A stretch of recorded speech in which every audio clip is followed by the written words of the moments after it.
Morning. All right, welcome to our 17th annual Indicators Forum. Our advisory board chairperson, Greg Kent, sends his best and wanted me to thank all of you for your participation in this event today. Greg's attending a funeral this morning. Our first event started with 75 people who reviewed data, broke out into subject matter, work groups, and prepared headlines for the future. Today, we have double that in attendance and more interest in data informing work, collaborative processes, and sustainable change. It is wonderful to see so many of you here in person, and I know we have a ton of people, and we're very grateful for all those online. The Institute is a unique collaboration of higher education and business that is focused on our region.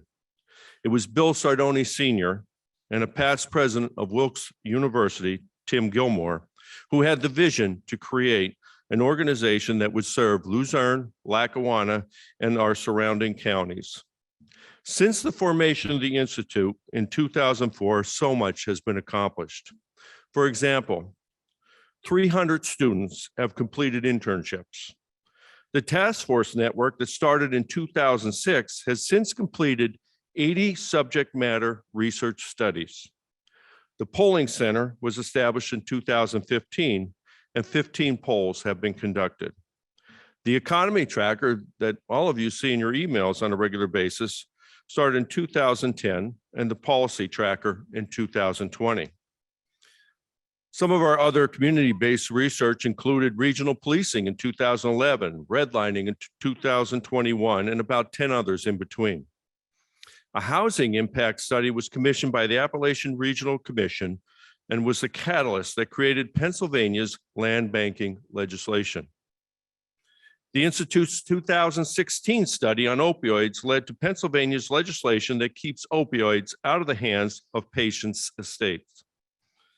Institute research also led to the replication of the SHINE after-school program in Luzerne, Wayne, and Pike counties. It is the underwriting grants and donations that support that work, but the Institute has a diversified economic model, and it conducts its research, analysts, and consulting in private, nonprofit, public, and institutional sectors on a fee basis. 80% of our clients are repeat business. There has been an incredible body of work that has been produced over the past 17 years, and I know there's so much more great work to come. But none of it would be possible without the dedication of an incredible leader and visionary, our very own Terry Ooms. She has been steadfast in her approach to unbiased research that gives our community and business leaders unadulterated data from which so many decisions are made, both in the public and private sectors. Terry has built an incredible team around her of consummate professionals that have helped to produce the exceptional reports that we've all come to expect. I'd like Terry and her team to please stand and be acknowledged for all their great work. I'd now like to introduce our elected officials and the reps that are here in person and also joining us online. Amy Wexler, District Director for the U.S. Senator Bob Casey. April Niver, Director of Economic Development for Congressman Matt Cartwright. State Senator John Udicek. State Representative A.D. Paszynski. Mark Rohusky, District Director for State Senator John Udicek, and Mayor of the City of Scranton, Paige Cognetti. Thank you all so much for being here today. And a real special thank you to our advisory board, along with our fiduciary board, for your commitment to the Institute. They work all year long. They're on task force. They come to meetings, and we truly appreciate their support. It never goes unnoticed. So all these individuals are listed in your program. I'd also like to thank our research underwriters, academic partners, and the indicator sponsors whose names are on the screen and in your event program, especially our platinum event sponsors, Lackawanna College, Mohegan Sun Pocono, and WVIA Public Media. Thank you all. I'd now like to introduce our main event sponsor, the Wright Center. Dr. Thomas is President and Chief Executive Officer of the Wright Center for Community Health and the Wright Center for Graduate Medical Education.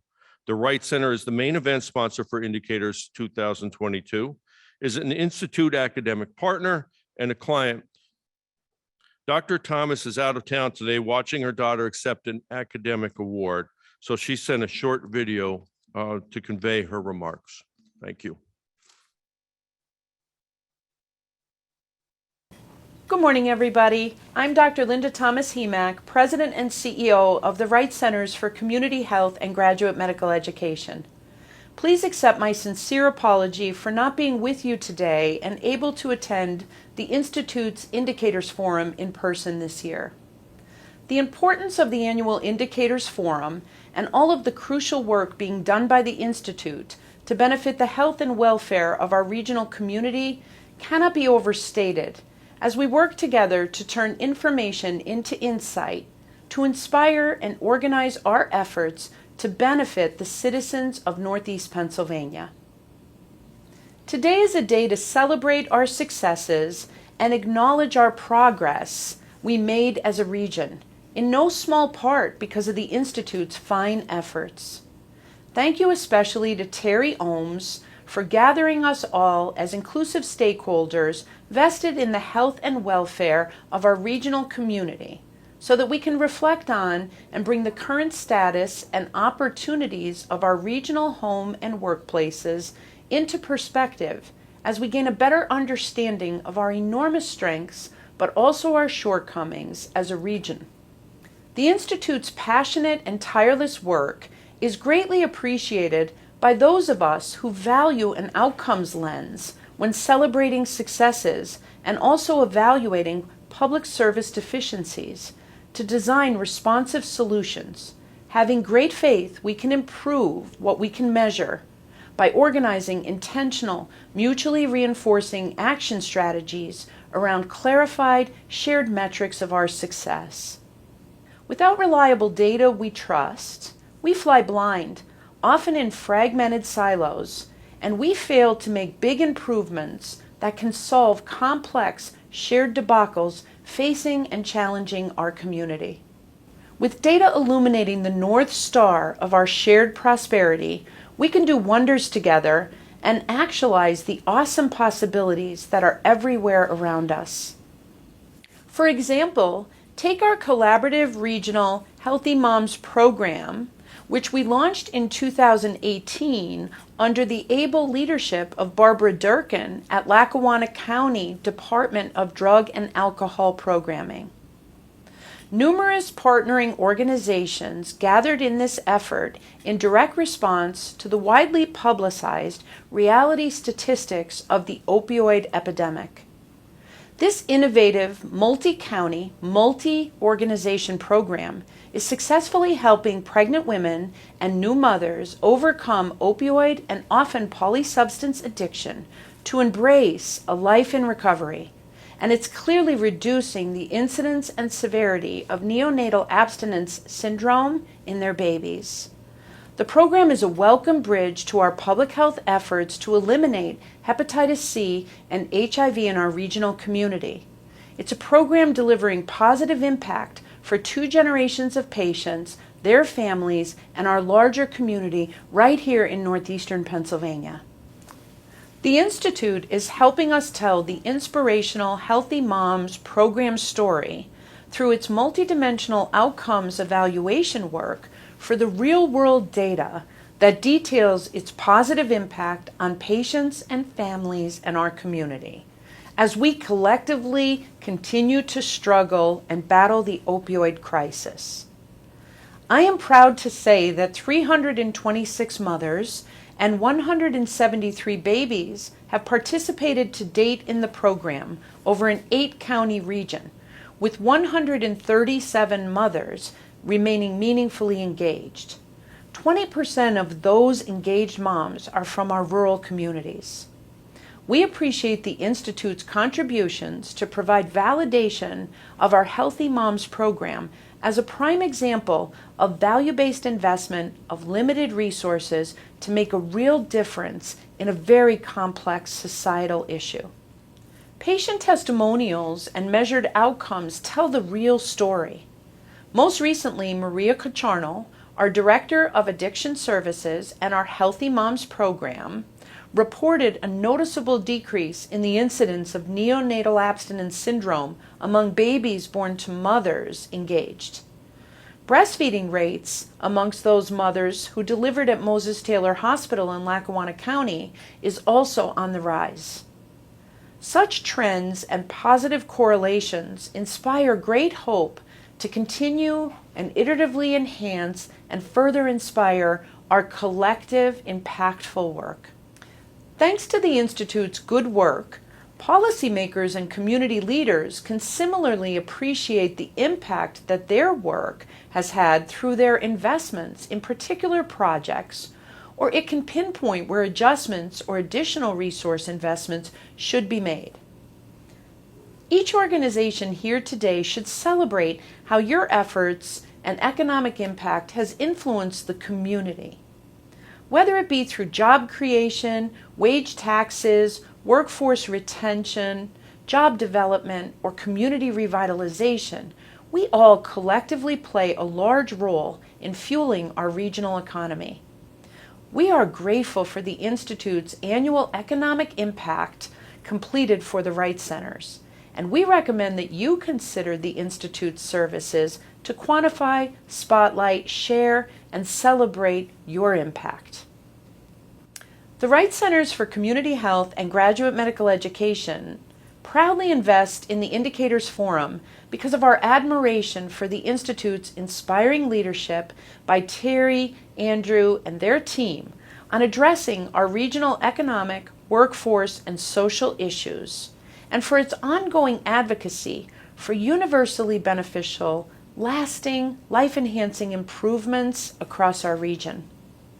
As a proud academic partner of the Institute, we hold tremendous respect for its work, as well as for its commitment and the cumulative effort of all of the incredible academic partners and vested stakeholders gathered here today. It's exciting to examine our shared metrics from economics and health to housing, workforce retention and development, civic engagement, and our environment, and to celebrate our identity, shared purpose, and our successes. Surely the indicators information shared today will help us identify emerging possibilities and opportunities. It can give us the common ground from which to form unprecedented alignment and collaboration across sectors and across organizations to move our region towards a preferred future of greater prosperity. Our like-minded commitment to the continuous improvement in the health and welfare of northeastern Pennsylvania is a catalytic force for good, and I'm honored to stand shoulder to shoulder with you, Terry, and with every vested stakeholder in this noble pursuit. The collaborative sharing by each of today's presenters will paint the full picture that we need to force multiply our efforts and bring about much needed change for the better, prosperity, health, and happiness in northeastern Pennsylvania. Our joint accountability and collaboration will improve our region for families, our academic institutions, and our businesses. Understanding northeastern Pennsylvania's multifaceted issues from the perspectives of many different sectors is where the reliable, high-integrity work of the Institute becomes crucial. The multidimensional health needs assessment crafted by the Institute, for example, has been of great use to the Wright Center in developing our continuously improving, community-responsive, primary health care and workforce development services, such as our psychiatry and geriatrics centers of excellence and training programs, as well as our overarching integration of lifestyle medicine. Similarly, the Institute's new interactive data dashboard is a great tool available to the public and the stakeholders for taking deep dives into regional issues such as technology and innovation, public safety, infrastructure, education, and social services. We believe this data dashboard can also be an awesome, publicly accessible platform for a community-driven, inclusive regional health data repository that can illuminate health and both healthcare and social service utilization and outcomes in our region. Wide-scale visibility of these outcomes can inspire wide-scale health information technology interoperability and usability across healthcare delivery systems that otherwise may be competing.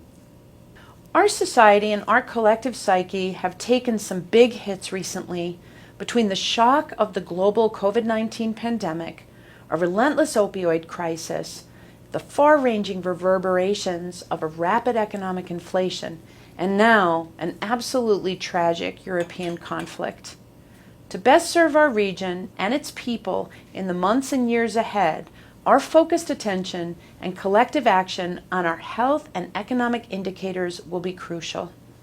On behalf of the Wright Centers, our more than 600 employees, the patients and learners we serve, and our governing boards, I can enthusiastically say that we look forward to rolling up our sleeves and working alongside all of you to improve the health and overall welfare of our regional community in measurable ways we can all be proud of. Congratulations, Terry and staff, on what promises to be an amazing 2022 Indicators event. And thanks everyone for your participation in the Indicators Forum and for your ongoing commitment to the health and welfare of Northeastern Pennsylvania and its tremendous community asset of the Institute for Public Policy and Economic Development.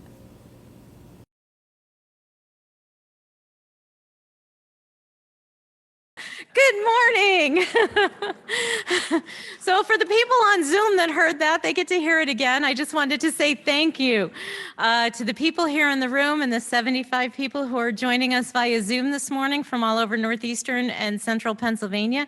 We appreciate you being here. We appreciate Dr. Thomas and the Wright Center for their ongoing collaboration and support of our organization, as well as all of our Institute event sponsors for today and our annual underwriters. We would not be here without your support. I'd also like to extend my personal thanks to our team, to Andrew and Jill and Joe and Sarah. You saw them briefly as they stood up. I am blessed to be working alongside such talented, committed, and engaged colleagues. I can't tell you we wouldn't be here today without that team. They are just amazing. So please, thank you.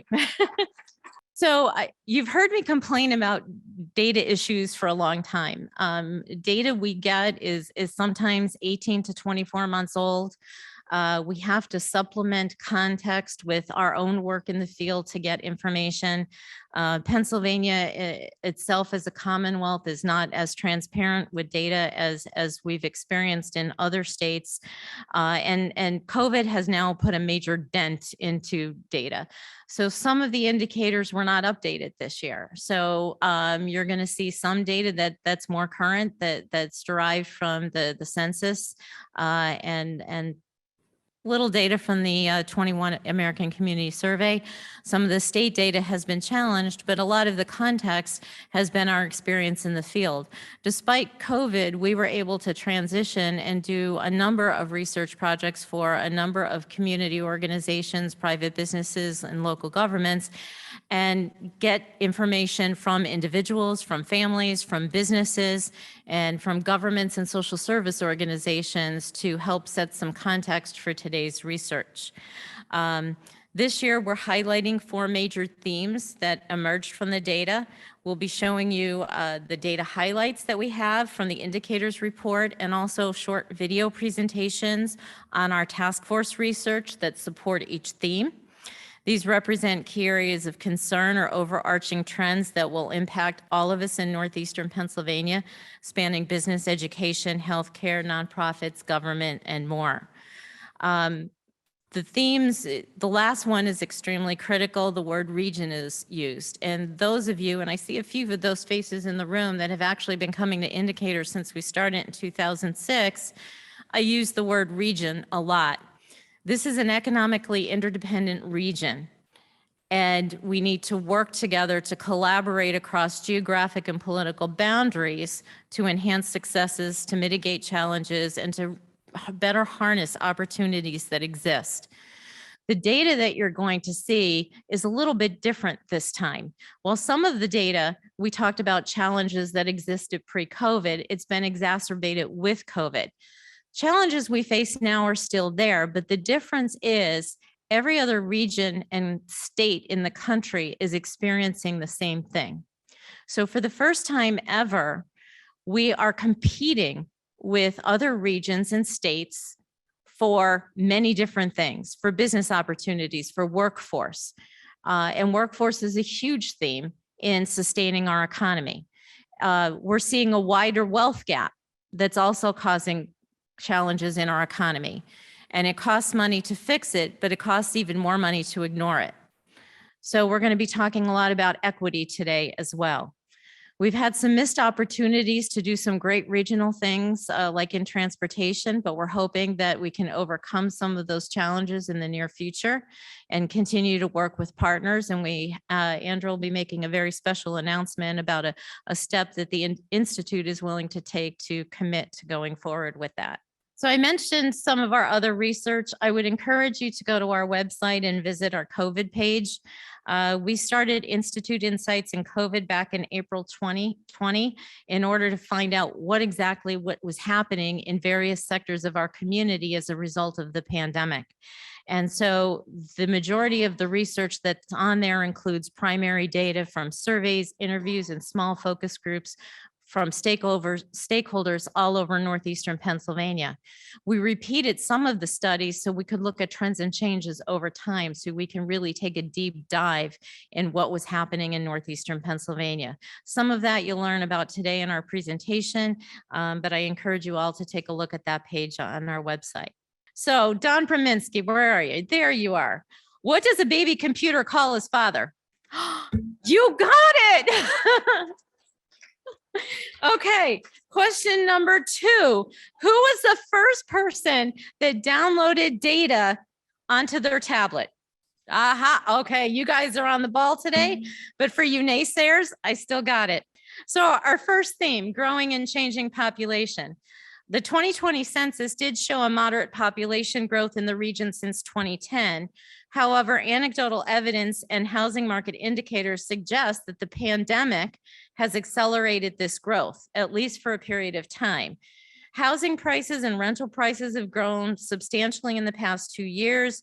Inventory is in short supply, but the region's population has also become very racially diverse, highlighting many social inequities that affect the strength of our region. In 2020, Pennsylvania's population grew by 2.4% since 2010. This was slower than the nationwide average growth, resulting in Pennsylvania's losing 1 seat in the House of Representatives. Regionally, growth was somewhat slower than statewide, just under 1% in Lackawanna County and 1.5% in Luzerne County in over more than a decade. In the 10 years, there's been a net negative migration, meaning more people leaving the region than coming into the region. And how does this all affect social equity? Well, every county in northeastern Pennsylvania has gotten more diverse over the past decade. The number of residents in Lackawanna and Luzerne counties who are Hispanic or non-white nearly doubled. And the population growth that the region saw would have actually been a decline if it were not for the increases in the Hispanic and non-white residents into the region.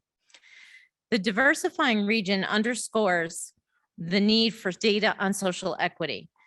Because of disparities in education and other systemic factors, there are gaps in employment across racial and ethnic groups.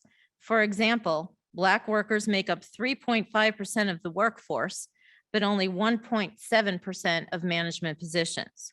Hispanic workers make up 9% of the region's workforce, but only hold about 4% of the management positions and only 2.5% of STEM jobs. As a result, median household income varies significantly by racial and ethnic groups. Addressing these disparities will be critical to the entire region's economic future. Now we'll talk about housing. Changes in demographics also directly affect housing. The modest population growth that the region saw from 2010 to 2020 has only seemed to accelerate during the pandemic. And unfortunately, population after April 1, 2020 was not captured by the 2020 US Census.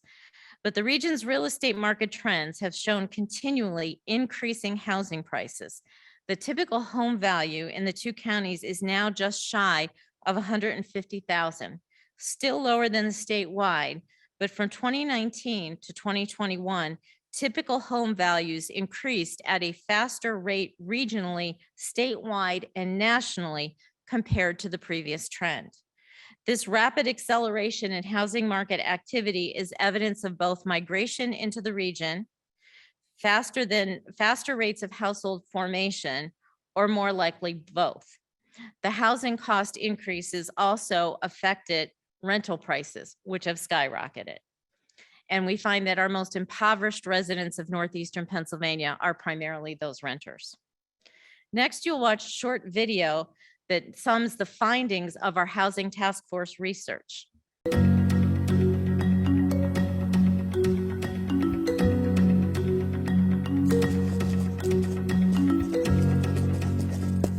Hello, my name is Charlie Casco, and I chair the Institute's Housing Task Force. For the 2022 research cycle, we have addressed the creation and revitalization of housing for a changing workforce. Our mission is to improve the quality of life and standard of living for the residents of northeastern Pennsylvania through the examination of housing stock and housing affordability. Our region has seen signs of recent population growth along with a reduction of inventory of for-sale homes. In order to maintain naturally affordable, achievable housing for our working class and middle class households, there will be a need for new housing revitalization and reimagining of our existing housing stock. This policy-oriented report further defines these needs and explores several methods of providing quality, unsubsidized housing that is affordable to NEPA's working families. This includes federal, state, or nonprofit programs that can help to rehabilitate and return to use aging, blighted, or even foreclosed homes. We also looked at adaptive reuse, land use barriers to new housing construction, and employer-driven interventions. According to data collected by Zillow, the average home value has steadily increased from 2017 to 2021 in both counties and throughout Pennsylvania. From 2020 to 2021, the average home value increased by 16% in Lackawanna County, 19% in Luzerne County, and 8% statewide. With lower interest rates and high rates of inflation, home values are expected to continue increasing. For-sale inventory has trended downward, providing further evidence of a tightening housing market. Overall, indicators point to a regional housing market with lower inventory and rising prices. During this same time period, the median household income has not grown at the same pace, causing a housing affordability problem for a large majority of our workforce. Prior to the COVID-19 pandemic, population growth in northeastern Pennsylvania has been slow. Moderate population growth seen in the 2020 census was measured only weeks into our pandemic. However, there are signs that the region's population growth accelerated after this point. This increase has exacerbated the demand for housing, further driving up the prices of homes. Many low-income workers are struggling to afford housing, leaving them with only a few options. Some people choose to commute long distances where housing is more affordable, which increases commuting costs and affects quality family time. Another thing individuals will do is move away from job-rich areas and higher-paying jobs to live somewhere more affordable, but in an area that pays lower wages. A third option is that individuals will choose to live in a high-cost area but have a poor quality of life due to having minimal disposable income and savings.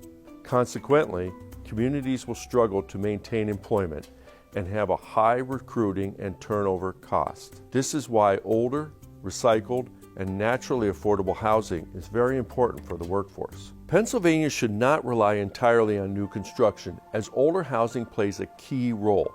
The concept of filtering entails the process by which properties age and depreciate in quality and price, becoming more affordable to lower income households. The idea is that higher income individuals will sell their house and buy another one, leaving behind older housing for new buyers.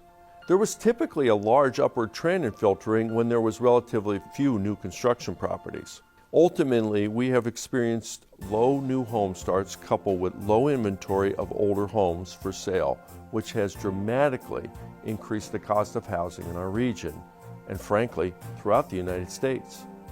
As a result, low-income individuals do not have access to affordable properties. We need a multifaceted approach, including new construction and rehabilitation. We need the support of our local officials in expediting permitting, developing policies that promote building and property rehabilitation. We need to adopt local land use policies that support housing development, not policies that are an impediment to construction of new housing or the remodeling of older properties.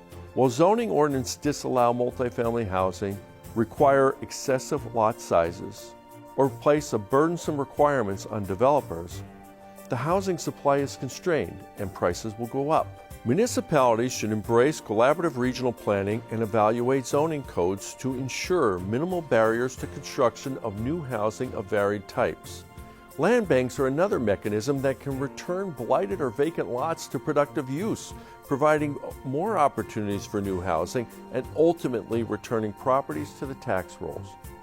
At the end of the day, it will take a comprehensive and collaborative effort by both the private and public sectors to solve our housing crisis. Let's work together and get it done.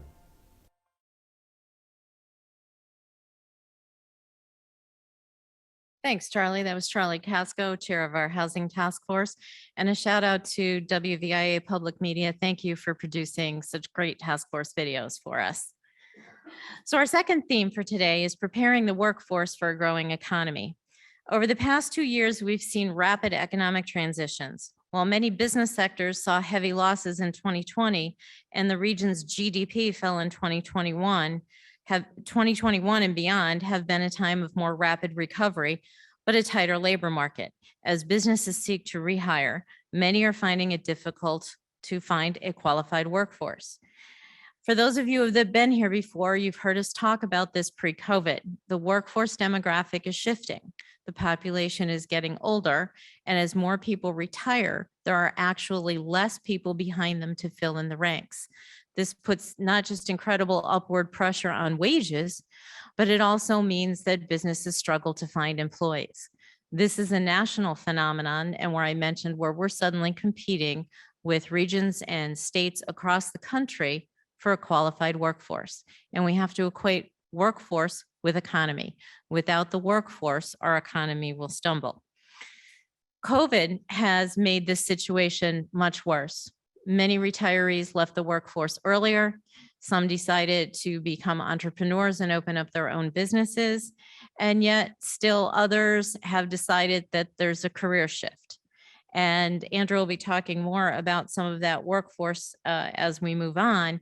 But a point that to note is that employers need to rethink jobs. They need to rethink how they hire, how workers work, and they need to think about broader collaboration with education at all levels to secure their workforce. The pandemic caused significant disruption to the economy. The tourism industry was most heavily impacted, with the region seeing a decline of over 31%. However, this decline was less than the states at 37%. The region still saw visitor spending of $1.2 billion. The gross regional product declined nearly 4% from 2019 to 2020 alone, slightly higher than the statewide average of 3.5%. The unemployment rate rose to unprecedented levels, but has recovered quickly as it spiked through the rest of 2021 and into 22. Regarding labor force participation, which is actually a product of the unemployment rate, so it tells another part of the story. So the unemployment rate decline tells us that we've quickly bounced back to a tight labor market as we were seeing before the pandemic. Businesses continue to report challenges in filling open positions at all education and skill levels. Labor force participation represented here as the share of the population 18 to 64 that are either employed or looking for work fell sharply in 2021 to the lowest levels in several years. This is those people that have left the workforce or decided to open up their own business that are no longer actively looking for jobs. This is despite an end to an expanded unemployment benefits and direct payments program, indicating that this is more of a long-term structural issue rather than a short-term pandemic or expanded unemployment related issue. Job growth has outpaced population growth, which is also a reversal for us. And complicating matters are barriers to entry into the workforce, including challenges with both transportation and childcare. This is another area where equity is a factor, and we have to remember that our economies are intertwined. Next, we'll have a short video on the research through our Jobs, Economy, and Economic Development Task Force. And following that, my colleague, Director of Research, Andrew Chu, will cover the remaining two themes.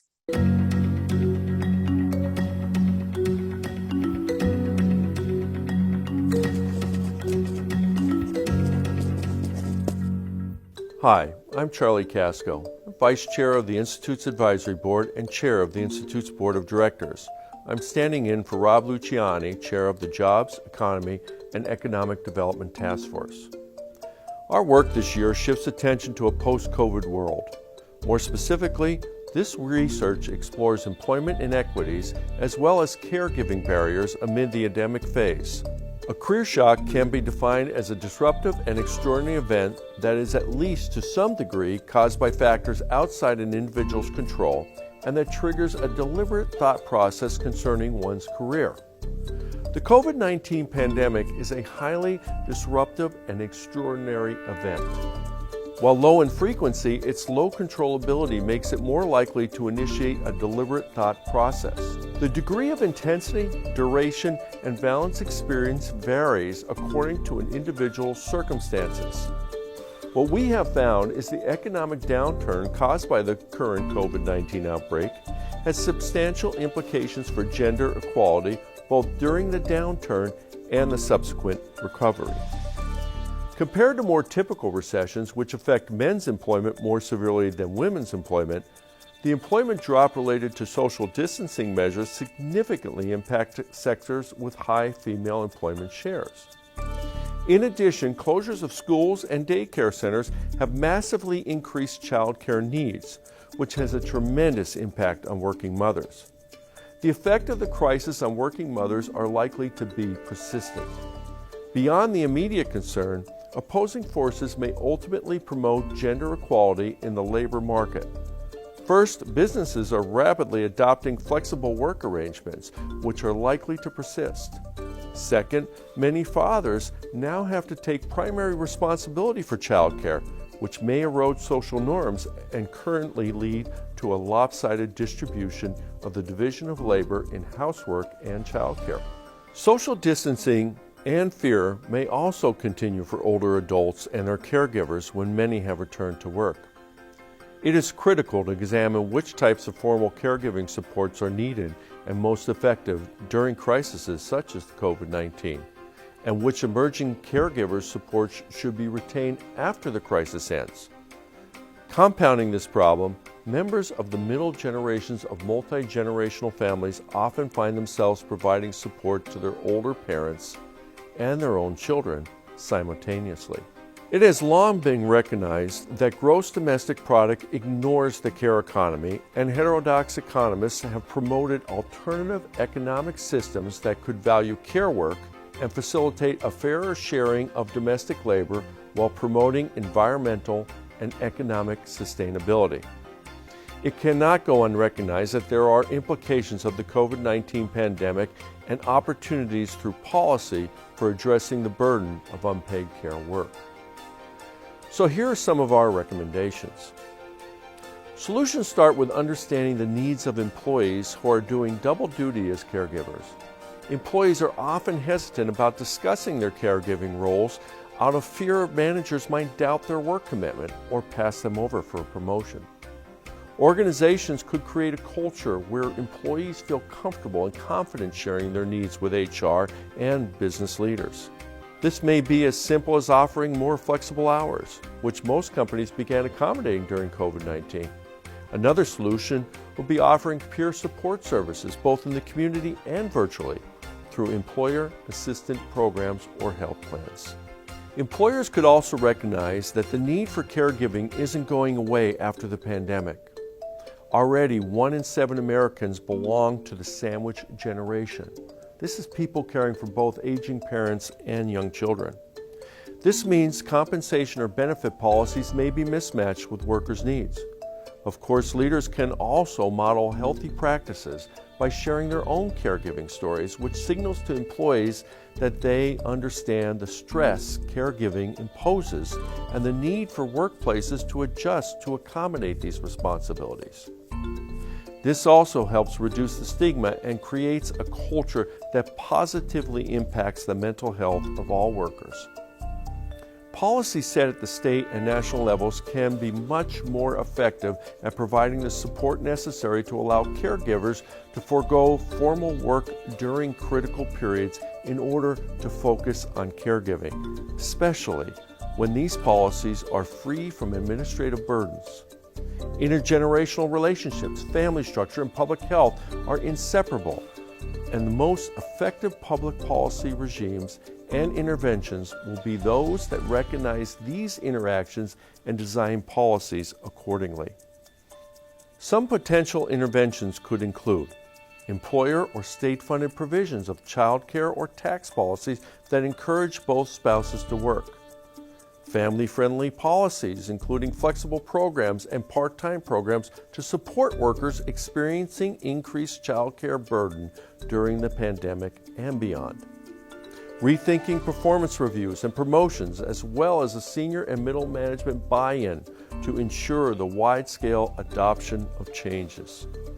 Extending some degree of unemployment benefits to workers voluntarily separating from employment to provide child care when no other child care options are feasible. Governments, businesses, and other stakeholders can run campaigns and enlist male champions to help drive home the idea that a large number of women at work represents socially and economically beneficial progress. The child care industry must also change to reflect workers' needs. Shift work, such as found in hospitality, retail, distribution, and manufacturing, may require evenings, overnight, and weekends. Those offerings are typically not available in the child care industry. Unfortunately, even when supports are available, families are often unaware of them, unable to determine whether they qualify or simply unable to complete the difficult and time-consuming documentation that may be required. It is therefore critical that policies and programs implemented be as broad-based and as accessible as possible in order to maximize the likelihood that benefits will actually accrue to the most marginalized and at-risk populations. Policymakers should be thinking about implementing policies that encourage the ongoing technical investments made by the private sector to support more work flexibility during COVID, while at the same time fostering a more equal division of child care responsibilities within the household. Policies that specifically incentivize fathers to work from home may constitute a good starting point for successfully reinforcing the modest shift towards a more egalitarian direction. Thank you for listening and for considering such important recommendations.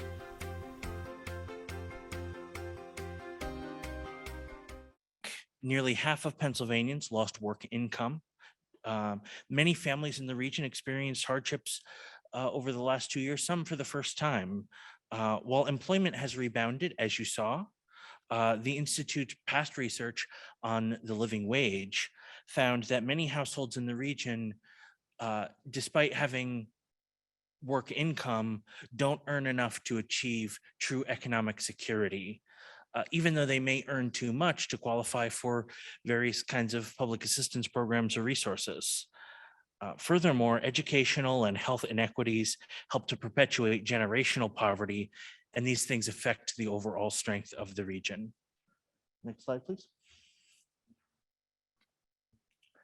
In order to keep up with the rapidly evolving economy, we need to ensure that our workforce has appropriate skills and training to be able to meet current and future demand. Higher educational attainment is slightly lower than statewide rates among local adults, though high school graduation rates are slightly higher.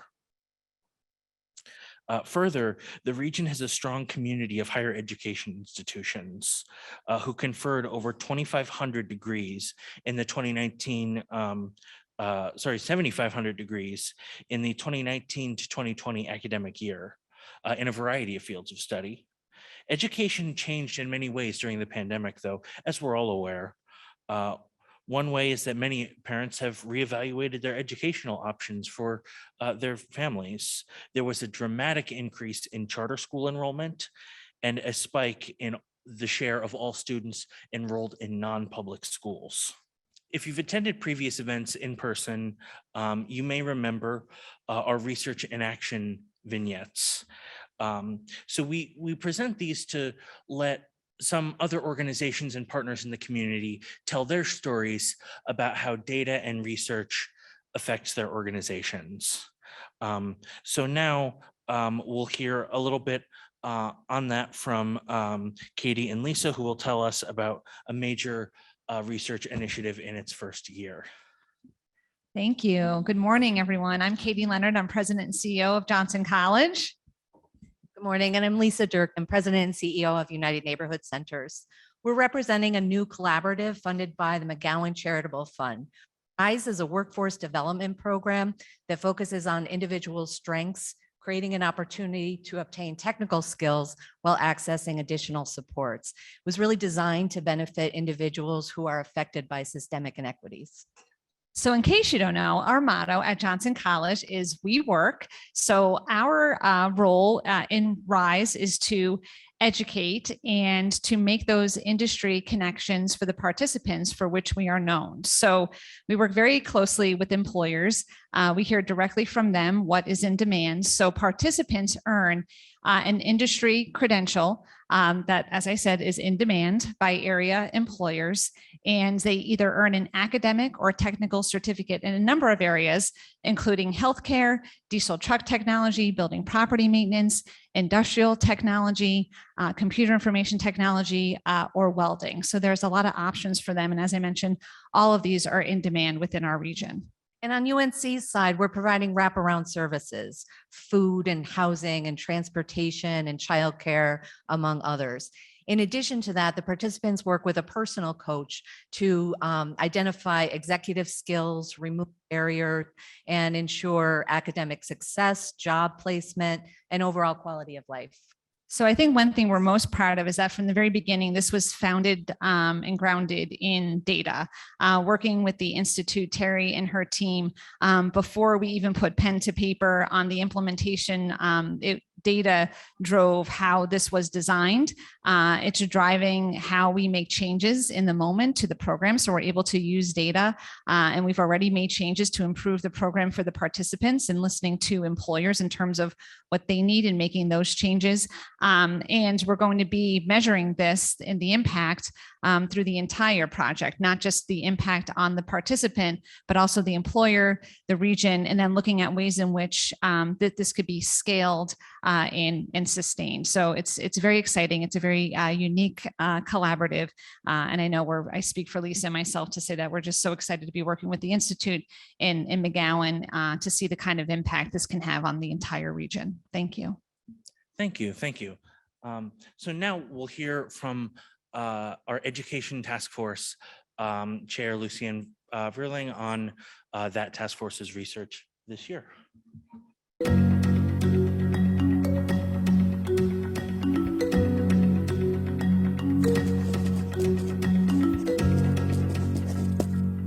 Hello, my name is Lucy Ann Verling, Chair of the Education and Workforce Development Task Force.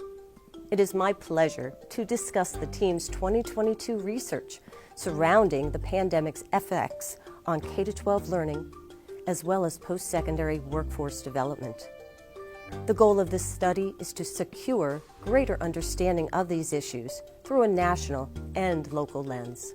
The timing of this report is appropriate, as we are beginning to see short-term impacts of COVID-19 and have sufficient data to start to look forward as to what long-term consequences might surface.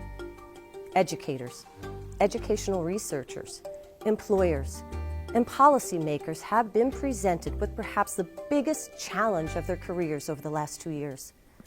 The following presentation is a blend of secondary research and primary research conducted through Lackawanna and Luzerne counties.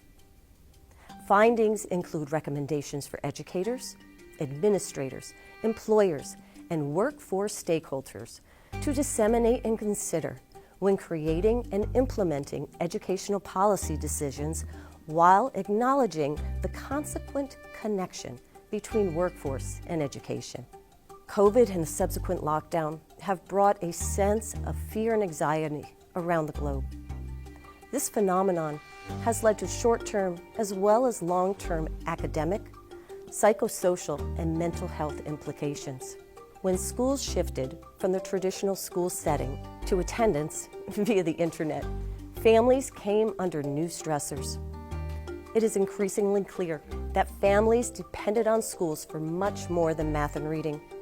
Shelter, food, healthcare, and social well-being are all part of what children and adolescents, as well as their parents or guardians, depend on schools to provide.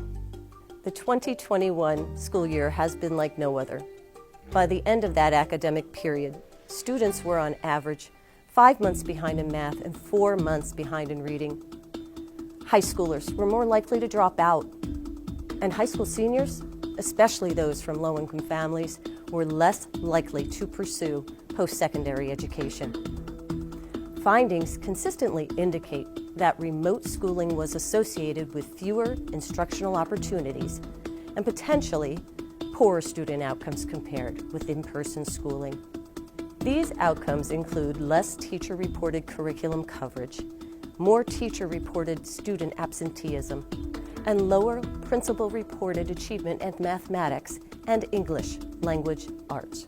Although some children and adolescents will likely suffer no long-term consequences, COVID is expected to widen the already existing educational gap, specifically socioeconomic and children with learning differences. Disruptions to post-secondary pursuits may lead to unconventional educational paths, such as delayed enrollment and graduation. These paths result in immediate disadvantages and bring further negative consequences in student performance, completion, and postgraduate socioeconomic achievements. While a considerable percentage of college students are at a higher risk of developing mental health issues, the pandemic exacerbated their concerns even more. COVID-19 has changed education for learners of all ages. Preliminary data project educational losses at many levels and verify the increased anxiety and depression associated with the changes. Long-term data is yet to be determined. Guidance from oversight organizations regarding the safety and efficacy of new delivery modalities for education has been quickly forged. The COVID pandemic has affected and will continue to affect that delivery of knowledge and skills at all levels of education. Although many children and adult learners will likely compensate for this interruption of traditional educational services and will adapt to new modalities, some will struggle. When deciding how to spend federal funds, district and school leaders should rely on multiple data points collected now and in the following school year, including those related to absenteeism, performance on formative assessments, and students' potential non-academic needs. Researchers and policymakers should keep a close eye on instruction over the next school year to ensure that districts and schools have access to the right set of expertise and supports. Researchers, policymakers, and district leaders should consider the extent to which any educators have to switch to technologies over the pandemic and plan to continue using in a post-pandemic era, supporting teaching and learning. Companies should reflect on what their role is. As companies are shifting their hiring focus from education to job skills, This is the time to increase work-based learning for all people, creating job shadowing, internships, and apprenticeships, which can take the form of compensated work to gain experience and earn credentials. Data sharing amongst intergovernmental and private industry partners can be used to increase transparency and solve to work community problems such as unemployment, lack of job growth, and limited post-secondary education programming and curriculum that matches the small business and local industry jobs. Cross-sector partners can also create opportunities and collaborate on programming for internships and apprenticeships and create a pipeline for career readiness, upward mobility, and job success. Promote cross-sector collaboration by sharing data and staff resources, providing thought leadership, identifying approaches to help fill systematic gaps, and offering solutions to local challenges throughout government and community-based programs. Bring private sector employers to the table to explore the needs of local industries and identify where to expand post-secondary education and job skills training programs that work to improve the skill sets and address shortages in high-demand positions. Thank you for that, Lucianne. And now we're going to move on to look at another aspect of well-being of children and families in the region, which is public health. So as we all know, for the past 2 years, COVID-19 has completely dominated discussions of public health. And indeed, it's caused many illnesses and deaths, strained healthcare resources, but even before the pandemic, our region has faced significant public health challenges, including higher rates of chronic drinking and tobacco use, and the opioid crisis. As of 2019, there were an estimated 15,600 individuals with a drug use disorder in the two-county region, over 15,000, and over 300,000 statewide. There are strong indicators the pandemic has exacerbated these behavioral health challenges. There was a 31% increase in drug overdose deaths in 2020. The pandemic also highlighted the importance of access to care. The region's total number of hospital beds has stayed relatively stable, though the share of Pennsylvanians without health insurance coverage ticked up to 6.4% in 2020, though it does remain far lower than it was a decade ago. So now we'll hear from our Health and Healthcare Task Force.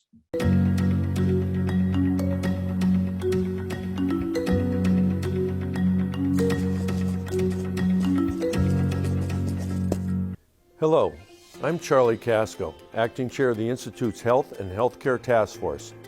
This group's mission is to improve the quality of life and standard of living for the residents of northeastern Pennsylvania through the examination of health status, healthcare delivery, healthcare costs, and insurance. Social isolation became apparent and presented various disparities once the COVID-19 pandemic impacted different aspects of our society. Loneliness and isolation occur from many factors, such as illness of a family member or loved ones, separation from friends or family, loss of mobility, vision and hearing problems, language barriers, and lack of transportation. Additional risks of social isolation include living alone or acting as a caregiver, feeling the lack of purpose or meaningful engagement in activities. Major loss such as the death of a spouse or a partner, financial stress, and major life changes like retirement. Even families adhering to stay-at-home protocols faced confinement-related stress, which includes overcrowding and changes in routine. In such cases, isolation is not limited to people living alone. It pertains to anyone facing interruptions in healthy social activities and normal supports. Nearly every segment of the population has been impacted by some sort of anxiety and depression, and we saw a significant jump during the COVID-19, as indicated by the U.S. Census Bureau's Household Pulse survey. There are several programs or policies that may help individuals both nationwide and in the state of Pennsylvania who may be suffering from the effects of social isolation caused or exacerbated by COVID-19. We need to bring awareness of existing resources, activities, and networking options to engage and connect with others. Let's start with equipping healthcare providers with the tools to address the effects of isolation. Healthcare providers can be critical contact points for those experiencing negative effects from social isolation. Healthcare providers should receive training in identifying patients with isolation risk factors through surveys and screening tools. We need to explore intergenerational programs that match older adults with children or teens. This would address isolation in two critical cohorts. Technology should also be seen as a tool rather than an obstacle to creating intergenerational connections. Let's adapt strategies to prevent child abuse and domestic violence in light of social isolation. This is an important time for reinforcing to mandated child abuse reporters the important role of their responsibility. We need broader messages to the public on child abuse and domestic violence prevention and crisis resources. Public education surrounding the dynamics of abuse will prove valuable as well. Isolation is a common tactic of abuse, used to limit victim contact with family, friends, and other systems of support. If community members are aware of isolation as a means of power and control, they will be better prepared to recognize signs of abuse and offer a safe outreach. We can present opportunities to better access to public transportation and expand ways to travel safely, especially advancing options in rural areas. Although there are still businesses and organizations that are operating remotely, as in-person services resume, many individuals will face a different barrier to socialization: lack of transportation. Even before the pandemic, there was a significant gap in availability of public transportation. Social service organizations, community groups, and healthcare providers should consider maintaining virtual communication options used during the pandemic so that individuals with transportation barriers do not lose access to socialization opportunities as in-person events return. We need to identify the gaps in research pertaining to social isolation and continue the efforts to discover how the COVID-19 pandemic impacts different segments of the population in the long term. And finally, we need to educate the community at large on the health and wellness impacts of social isolation. Many individuals are aware of the seriousness of social isolation as a health concern. Thank you for your time.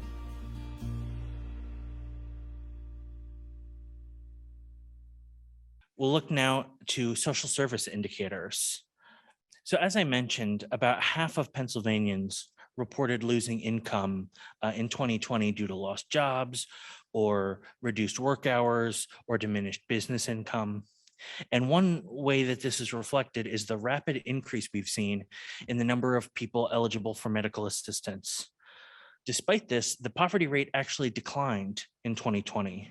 And this is likely the result of direct payments and additional tax credits and COVID assistance that was provided to households during that year. The poverty rate in the region, however, and this is nothing new, remains higher than the statewide rate. And accordingly, the region has also had a higher utilization of aid programs like SNAP, which is formerly food stamps, which is most recently about 18% of households in the region compared to just about 13.5% statewide.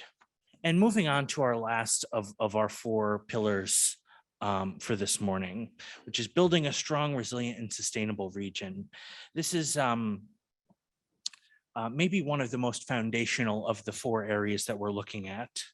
Our region is at a crossroads, and we have a great opportunity to pursue innovative, regional, and collaborative solutions, especially as things like the bipartisan infrastructure law allocates new infrastructure funds and giving us opportunities to reinvest in our physical assets. Infrastructure makes our region more economically competitive. And this includes all sorts of infrastructure from water and sewer systems, roads and bridges, public transit, freight, and even potentially passenger rail, and of course, broadband. But now is also the time to explore opportunities for collaboration between organizations and agencies and government entities on things like shared service agreements or regional services in areas of public safety. We also need collaborative and thoughtful regional planning processes to balance encouraging growth with sustainable management of our resources. At this time, next slide, please. So at this time, we'll make a special announcement. The Institute, as you know, has been promoting regional collaboration and cooperation since 2004. The indicators was really an initial tool to demonstrate the interconnectedness of our region. So we've decided to form a task force on regional competitiveness.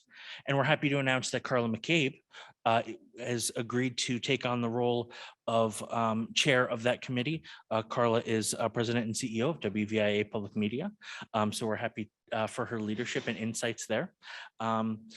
The region is at a critical intersection. So we're really hoping that by promoting regional connectedness and regional collaboration, that we'll be able to better utilize resources that are available, federal funding that might be available for regional implementation of a collective effort. Now more than ever, our region is competing with regions across the country for workers who might have the freedom to work remotely that they didn't have before, as well as for businesses and economic investment. So we must act to attract and retain these workers and investments while delivering communities essential services, housing, healthcare, and recreation amenities that characterize a strong community. Here next from our Planning, Land Use, Transportation, and Infrastructure Task Force on their recent research for the year.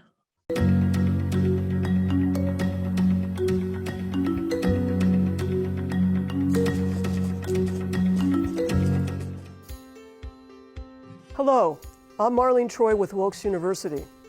It is my privilege to present the Institute's PLUTI, or Planning, Land Use, Transportation, and Infrastructure Task Force research for 2022 on land recycling and industrial development. I would like to thank Terry, Andrew, and their team, as well as members of the PLUTI Task Force, for all their support and efforts putting this report together. Land recycling involves the reuse of abandoned, vacant, or underused properties for redevelopment.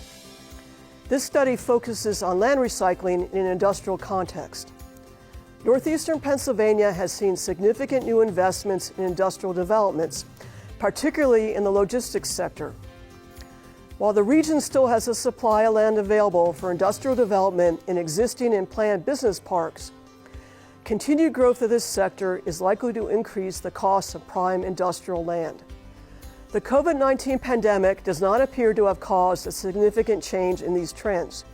If anything, the pandemic may have accelerated the growth of e-commerce, which drives much of the development of distribution centers that are partially or totally dedicated to the fulfillment of online orders.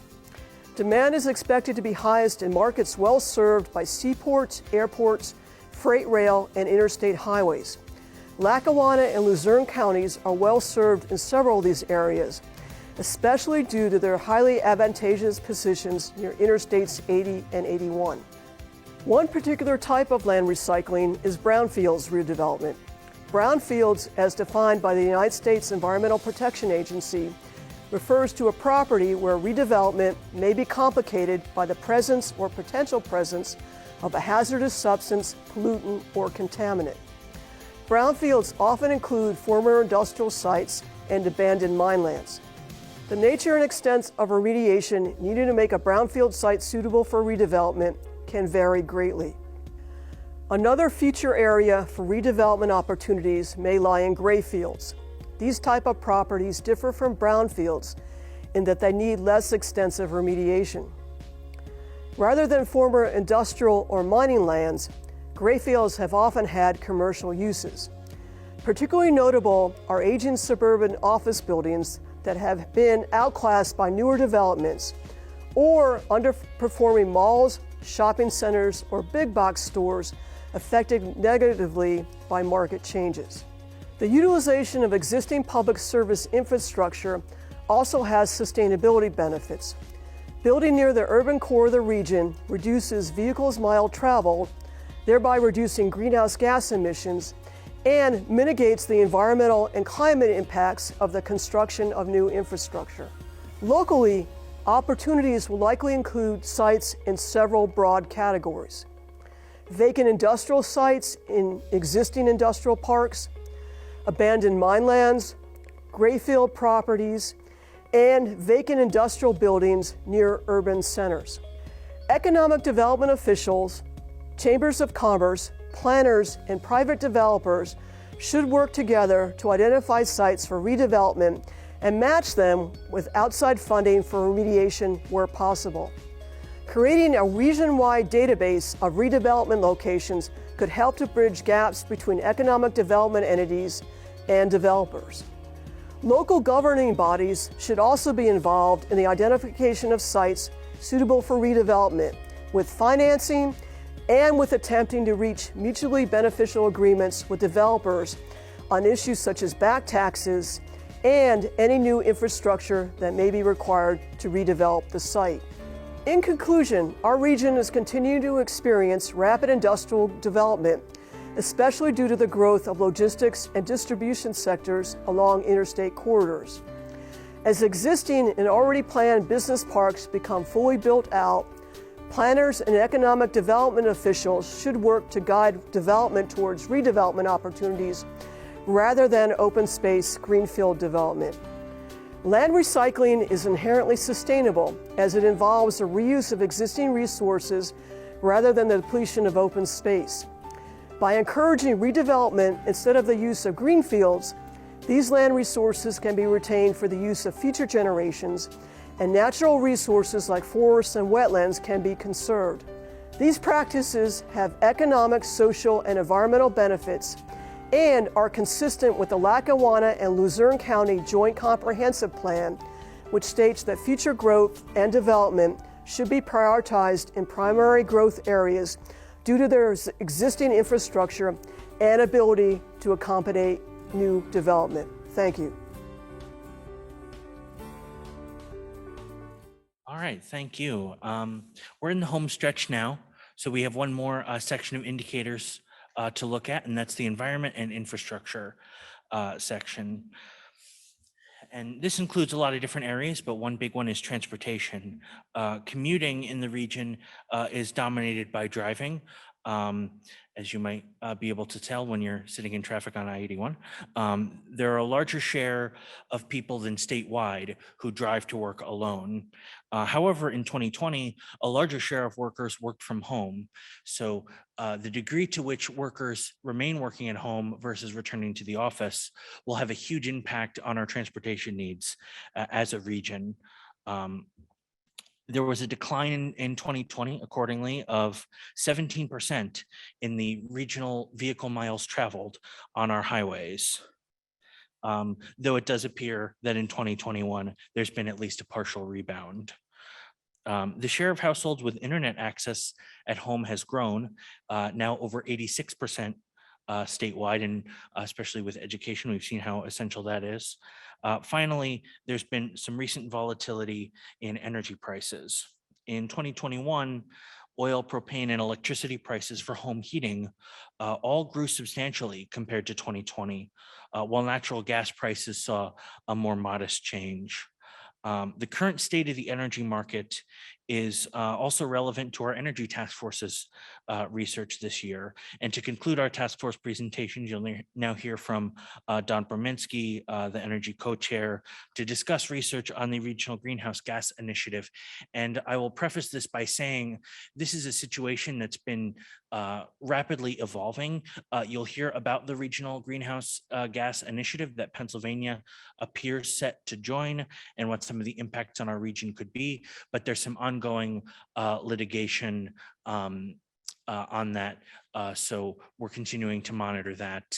And but as of now, it does appear that Pennsylvania is set to join this initiative.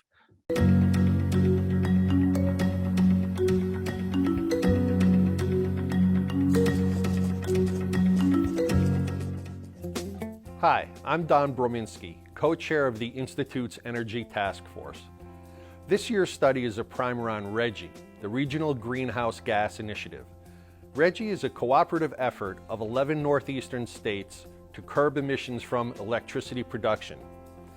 It is a cap-and-trade style program that sets a regional CO2 emissions cap.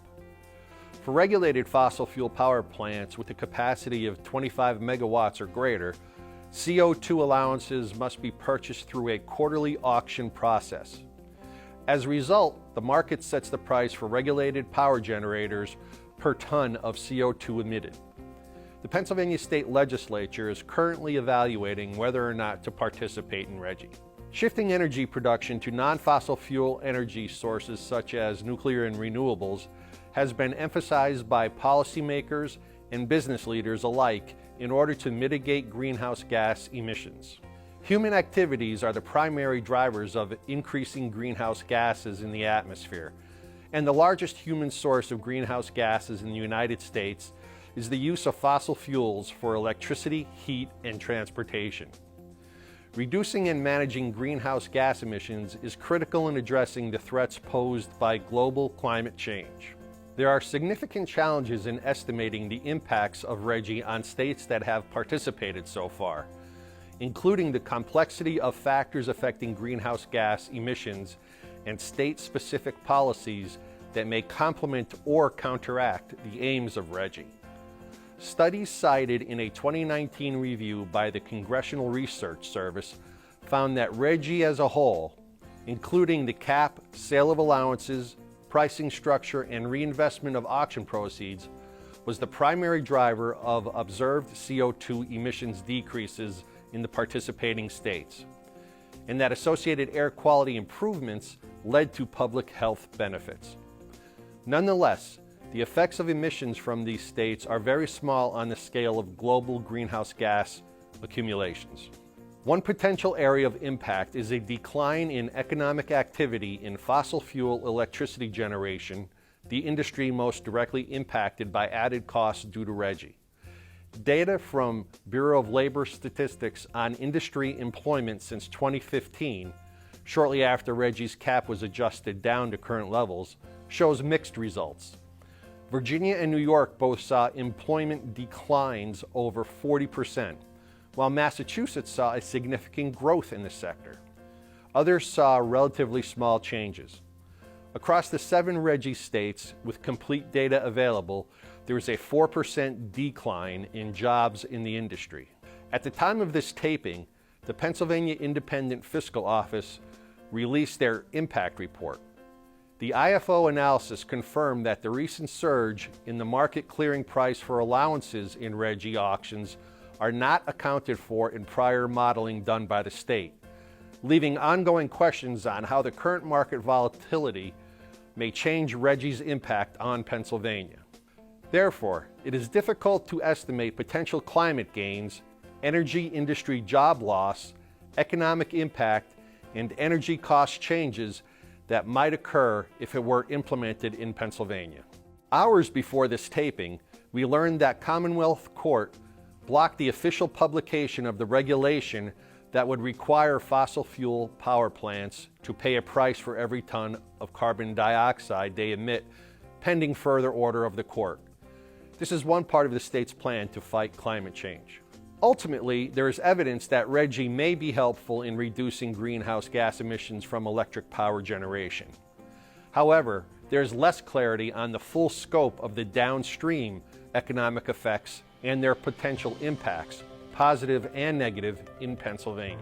A related question is to what extent, with growth in renewable energy, including growth funded through a reinvestment of auction proceeds, will offset any potential job losses in fossil fuel electricity generation. Complicating this question is the likelihood that RGGI will not only incentivize shifts from fossil fuel to non-fossil fuel electricity sources, but shifts from more carbon-intensive to less carbon-intensive ones, such as from coal to natural gas. As a result of RGGI, job losses in fossil fuel power generation are possible, though experiences of states already in RGGI have varied widely. There are federal, state, and local policy opportunities to create safety nets and retraining opportunities for workers who may be displaced by RGGI. These programs must be multi-stakeholder efforts that bring together public assistance agencies, the education and workforce development community, and private employers. This work should ideally begin before any worker displacement. For the foreseeable future, Pennsylvania has more job opportunities in all industries at all levels to help offset any displacements. Finally, it is noteworthy that the current economic environment has key instabilities, including COVID-19 factors, high inflation, and the impact of global events on energy prices. Given these uncertainties and the spike in the market clearing price for CO2 allowances under RGGI, make predicting the impact of RGGI on Pennsylvania even more difficult at this time. The mission of this task force is to strategically plan and promote energy resources that support the environment, sustainable economic development, and regional economic impact. Your participation today helps us fulfill this meaningful objective. Thank you. So thank you, Don, for that and our Energy Task Force. So that concludes the task force research presentations for the morning. But now I would like to open it up for questions and answers.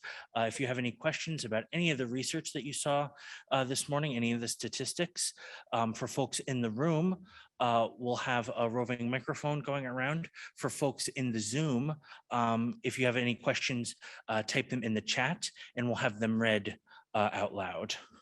Well, thank you all. We really appreciate your patience. It was great to have so many of you in attendance physically, and also happy to have folks join us online from all over the Northeast PA region on Zoom. Thank you again to our event sponsors, and enjoy the rest of your day.